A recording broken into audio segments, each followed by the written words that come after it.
Okay, this lesson for the KOINE Project Klass addresses futility. Futility probably best demonstrated in something new to where I live, the state of Arkansas, called the lottery. But there's something called Powerball I guess that's been out there. I know when I was a youngster, I know I was under 20, my uncle had moved away and lived in a place called New York. He sent me lottery tickets for my birthday. Well, as a preacher, that's the last thing I could afford to have happen to me, pun intended, is that I win a lottery ticket. So I put those away somewhere, never to see them or look at them again. But not wanting to destroy the gift, I thought, well, the middle grounds, I could hide them. So I was always looking for what is the truth in the middle of all these things. So now I would just like to demonstrate. Recently, a young man, I was teaching him about target, meet, and qualify, quantified approach. It's a lot like in the old days. Some of you may not be old enough, but we would have a floppy disk, and people would tell me they would have to format it. So this is what it is. And we know we all have biases. Some people always want to know who's my favorite football team in college, but I tell them I'd never share that because I would only want that to be known to friends, because otherwise people may think I'm biased if I let people know. But we have biases everywhere. And in the lottery, I'm going to use an example like religion, for example. First of all, in my training, we had strong verb charts. See how those are formatted? Logical, rationale, slide rule. We had languages like our linguistic scholar, Dr. Randy Murray, taught and even wrote a booklet, I believe, on competing philosophies, talking about mathological, mathos, as opposed to pathological, pathos. So perhaps the largest engagement, and these are the Hebrew letters, for example, and then on the back's the block Hebrew with their numeric value, and those of you that use these. So you see that it's very mathological. Now that disappoints people, but that's what's mathological is the information and how it's communicated so that it's intelligible for the hearer. Now, we exult in the good news, all that. So when we, as a HPIT, Human Performance Improvement Technologist, we were trained to use a technology, a methodology to improve. And that was long after I'd left the seminary. But in the seminary, Dr. John Penn, for example, holistic hermeneutic was to take a full scope, is what we called it. He called it holistic approach, where he taught us how to notice the trees and the forest. Now, our language teacher, Greek and Hebrew, taught us that because you start and begin with the letters, the words, what kind of words, verbs, nouns, pronouns, you see. And then we had conjunctions and interjection and adjectives and adverbs. And all of a sudden, then we learned syntax, how they all interrelate. And then we learned how to build, if you will, the forest, but starting with the smallest element. But even in the languages, each letter has a numeric value. In Hebrew, they have a pictograph that goes with it. So when I talk about futility, and as I like to pretend with people, I've often told people that I was much more highly compensated in the world for solving problems in the world, and I use that word meaning people outside a covenant community of faith. I was highly compensated for solving problems in the world, more so than in the field of religion. Apparently, as I was not expecting, but solutions can sometimes be a problem. And I notice people have solutions out there in religion that you all, using the language, using your English Bible, using your biblical Hebrew and your Koine Greek, have noticed they have solutions for problems that don't exist. As we've all noticed, if the Bible doesn't contradict, why are we often asked to pick sides in a contradiction? And they don't exist, so why are we being asked? So you notice 5 points of Calvinism, for example. And it seems to be the measure of all things, and I mean that literally, because apparently, in my ignorance, I didn't know Arminianism was first, apparently. Then Calvinism was a response, I'll say reaction. So yes, had they evaluated it, refined it, reviewed, revised, and began a constant process of improvement, continuous improvement, which is what Kaizen is. Kai is continuous. Zen means improvement. So if they had done that, of course, by now it would be much, much higher thought of. But you notice it centers on depravity, then that expands the total, and then includes hereditary, and then implications come with it. Not utter depravity or not absolute depravity, which I'm acquiring all this from the feedback you all give. And then it comes with implications, unable to believe. And that's quite a dispute. But you notice there's 5 things. So then we go to election. It's either unconditional or conditional, very binary, which leaves out, first of all, what's the definition of the term? So limited, unlimited, irresistible, resistible, and then perseverance or lapse.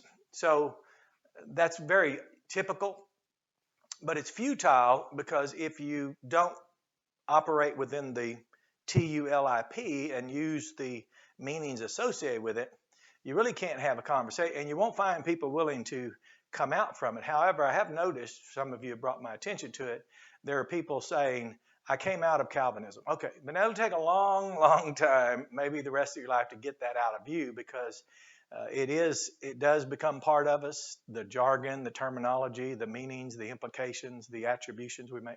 So it's futile unless you stop, take the holistic approach, and just one principle alone is to define your term.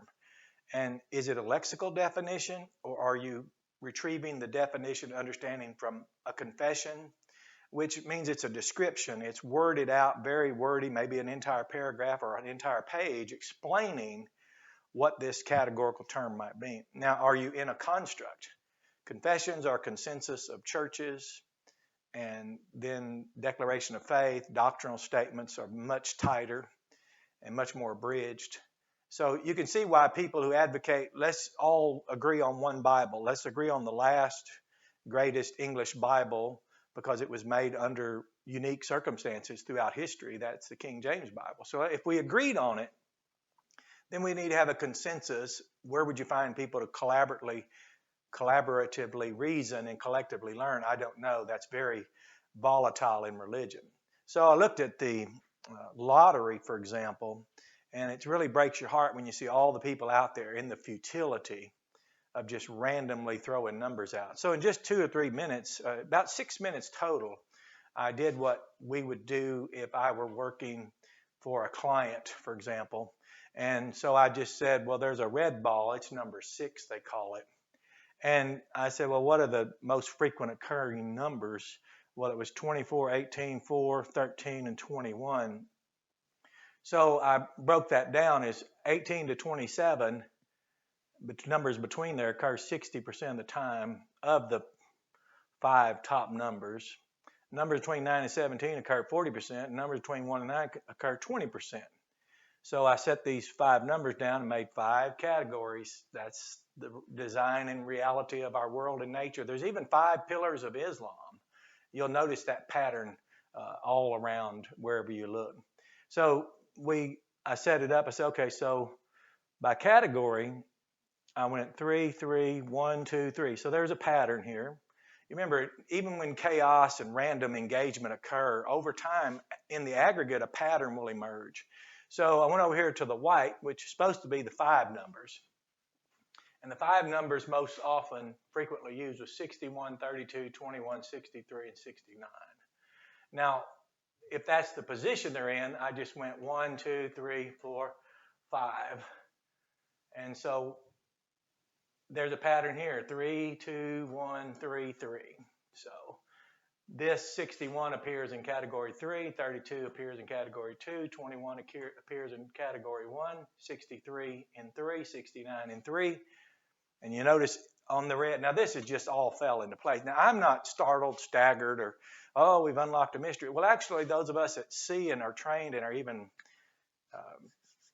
people invite me to participate in problem solving because we're trained in the seminary to see from a point of view from where no contradiction appears. Well, as long as we have a contradiction, some friction, something that's not quite fitting seamlessly, which is what the word peace means, then we just consider our work incomplete.